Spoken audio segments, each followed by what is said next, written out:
minimize the rhythm time or I parasite off the stuff you've already done. Okay, I think that's more or less it. Anybody have any questions, comments, or So what should I expect? For tomorrow, I mean, it's 100% of the verbal stuff that I tell you now, so you know what to do, because you're like, right now what's missing? The stuff that I tell you in between what you do. I'll just be on the headphones. okay. Because you understand it when I say it now, no? Yeah. So the headphones are just on us for mine. Yeah, they just tell you, I tell you like, with words what to do, and then they tell you when to do it. Is that okay? Is it gonna, we'll have like a little bit of time, right? And be like, put your instrument down, not Because you're not playing. And down, play.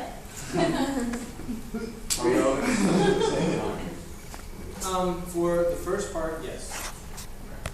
So, but what I'm saying is like, if at some point we see everybody else putting out an instrument, but we haven't gotten the cue, we should do it. That's true, yes. how long will these be?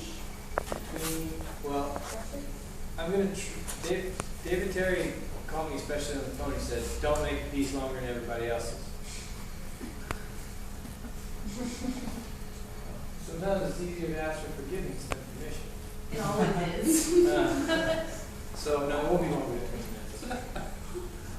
It won't be longer than 20 minutes. But the more time, the thing is that I cheat a little bit. When you guys almost can make a series of what I think subjectively are a cool series of random attacks from metronomes, I slowed down the file to keep the rhythm. That's the intellectual part of this piece that's kind of cool, is that when you have a rhythm and a tempo that's as noisy as 100 metronomes, the character is kind of preserved in the rhythmic ratios outside the tempo, which is kind of weird.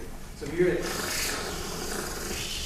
and you slow that down 10%, it kind of sounds exactly the same, which is kind of what's interesting about the continuous or discontinuous sound. But I do cheat a couple of times when I think that one subjective bullet time series of clicks after listening to them nonstop for 2 months now is cooler than the other one. I do make a subjective decision on it. That was a very cool series of random attacks. It's like if you took out any 15 digits of pi and decided they were better than the others. If you stare at pi long enough, I am sure this happens. You're like, ooh, nice swing, 18 numbers. Well, pi's my favorite number. No, yeah, so I do that a couple of times, and that makes the piece a little bit longer than Leahy's piece. And the score for Leahy's piece, he does say it should be around 20 minutes. So it'll probably be between 17 and 20 minutes. Or until I can't listen to quick tracks. Yeah, because I mean I know it can be a little bit monotonous, and I really appreciate your patience. But the humanizing of the metronome clicks, I think, really adds another dimension to what I think is a really fascinating time structure of music. I forget what's the concerto was it? What were uses the clocks? Oh, the 13 instruments. Yeah, you guys know this piece? 30 musicians. 13. Yeah. When you hear it, it's in the second or third movement. You know which one? It's second. In the second movement, he kind of tries to do the same thing I did, but he transcribes like these polymetric metronome structures, but just for 13 musicians, and it's so horribly caricatured. It sounds a little bit like Batman Carol, and I think this way somehow kind of hybridized. Because it's It's close. I mean, it really has a lot of that room full of clocks. I think that's what the section is lovingly titled, the room full of clocks section. So this is somewhere in that dorky space between that piece and the metronome piece. And try to put those. Thanks a lot. I really appreciate your patience. I think it's going to be really cool. And it'll be about 4 times the aggregates. You hear when it goes fast, it goes pretty fast inside the ensemble, and it can go 4 times like that. So it'll be a little bit breakneck speed. So rock and roll, guys. I should have brought a minute so you can hear how fast it goes, but we'll see. Are we in all black? You are actually what I call my dancers come what I call the fluxus tuxedo, which is what you're wearing when you read this email.